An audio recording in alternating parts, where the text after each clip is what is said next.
Murray with another edition of SaaS Metric School. Welcome. Hope everyone was doing well. So let's talk about retention numbers and how to annualize our retention numbers properly.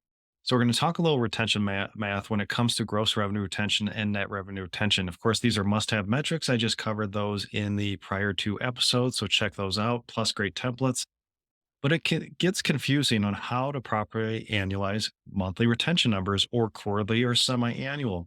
And I ran into this with one client where, in this case, things were not going well, really poor retention. So if you multiplied monthly retention numbers by 12, you would actually go negative. They'd run out of revenue. Revenue would be gone. Actually, we'd have negative revenue, which we know that's not going to be the case most likely. Now, of course, it could happen.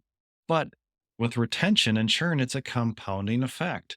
So we lose, of course, churn, we lose revenue through churn and downgrades each month.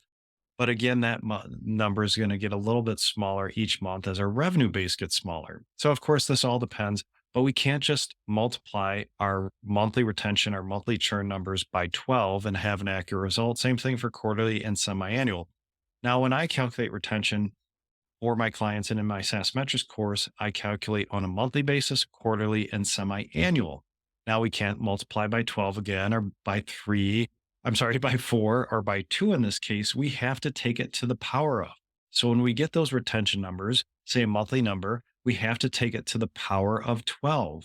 And if we're measuring a quarterly retention number, we take it to the power of four. And if we're measuring a semi-annual retention number, and that's our period of measurement again, we're taking it to the power of two. So really important to take it to the power of and not multiply to get the most accurate annualized retention number.